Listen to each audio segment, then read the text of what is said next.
Bienvenidos a mi canal Nada que Ver. Hoy nos vamos a sumergir en el mismísimo corazón de la disformidad para desentrañar la crónica de la Catedral de Hierro. Os aviso, esta es una historia de caos, de destrucción y de un tipo de pérdida que no solo te quita la vida, sino que borra el hecho de que alguna vez exististe.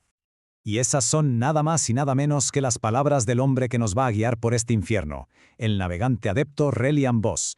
Su relato no es una simple bitácora de guerra, no, es el testimonio de una aniquilación del alma. Así que, empecemos. Todo arranca de la forma más normal que os podáis imaginar. Estamos a bordo de la nave estelar Catedral de Hierro. La misión es en apariencia un simple trámite militar, un viaje que su navegante ha hecho ya una docena de veces, ir a reforzar el mundo fortaleza de Cadia. Pan comido, ¿no?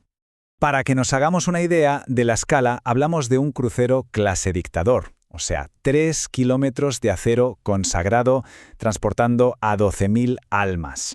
Una auténtica fortaleza flotante, al mando del capitán Toban Elix, un hombre de fe inquebrantable. Una misión de pura rutina para la maquinaria imperial. De verdad, ¿qué podría salir mal? Pues claro, en la disformidad, la palabra rutina es un chiste de mal gusto. A los 3 días de viaje, el navegante Vos sintió algo, un cambio sutil en las corrientes del Inmaterium. No era una turbulencia, era atención, como si algo los estuviera observando, saboreando su pequeña burbuja de realidad antes de reventarla. Y entonces ocurrió, la divergencia. Ese fue el momento exacto en que todo se fue al traste. A ver, perderse en la disformidad no es como desviarse en el océano. Es que te arranquen del mapa de la existencia y te tiren a un vacío del que nadie jamás ha vuelto para contarlo. Porque en este nuevo lugar, la lógica no existe. No hay norte, no hay estrellas que te guíen. Las leyes de la física son solo eso, sugerencias que el universo ignora por completo. El capital, por supuesto, ordena zafarrancho de combate, pero es inútil. No puedes salir de estar perdido a cañonazos. La tripulación no tardó en descubrir que el verdadero horror no estaba fuera, golpeando el casco. Estaba dentro. Se estaba filtrando, reescribiendo las reglas de su propia realidad. Y empezó por lo más básico de todo, el tiempo. Y aquí es donde empieza la auténtica locura. El tiempo objetivo, tal y como lo conocemos, dejó de existir.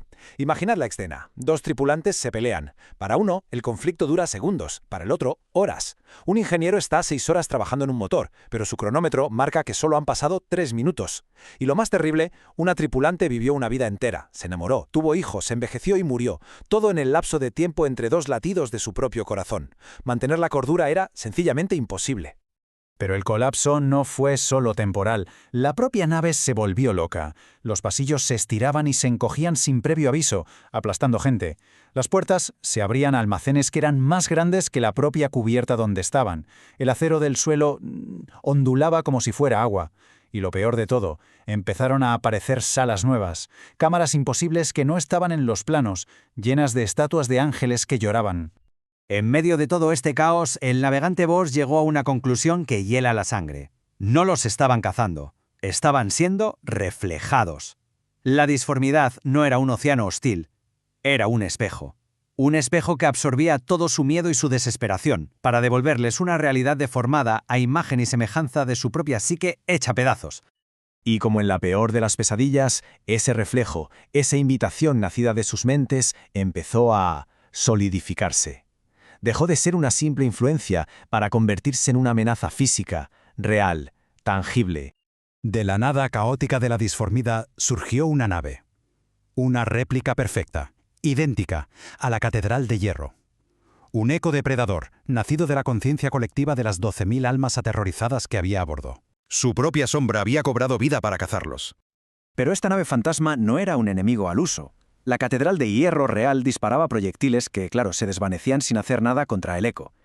La Catedral fantasma, en cambio, no atacaba con armas, atacaba con irrealidad pura.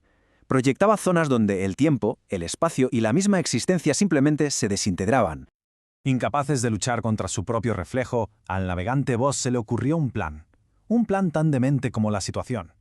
Si el fantasma nació de su conciencia, sería destruido por ella. El plan era bajar todas las defensas, fusionar su mente con la nave fantasma y aniquilarla desde dentro, negando su existencia. El coste de esta guerra mental, su propia alma.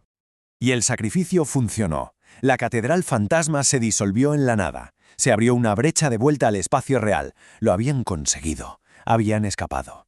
Pero el precio de esa supervivencia fue prácticamente absoluto. Empieza la cuenta del carnicero. La misión partió con 12.000 almas. Hombres y mujeres con futuros, con familias, con una fe que iba a ser completamente devorada por el caos. El tiempo que para ellos fueron unos pocos meses de terror subjetivo, para el resto del universo fueron 940 años. Sí, lo habéis oído bien. La puerta de Cadia, su destino, había caído hacía siglos. La galaxia que dejaron atrás ya no existía. De las 12.000 almas que partieron, menos de 3.000 regresaron con la mente intacta. El resto o bien fueron aniquilados por las anomalías, o enloquecieron por completo, o simplemente se perdieron en la fragmentación de la realidad. Y la propia nave, la Catedral de Hierro, jamás se recuperó. Secciones enteras fueron declaradas zonas prohibidas para siempre, lugares donde la realidad sigue siendo inestable, un recordatorio constante de las cicatrices que aquel viaje dejó grabadas en el propio acero. El navegante Voss lo resumió a la perfección. No sobrevivimos, pasamos a través de él, y él pasó a través de nosotros. No eran supervivientes, fueron procesados.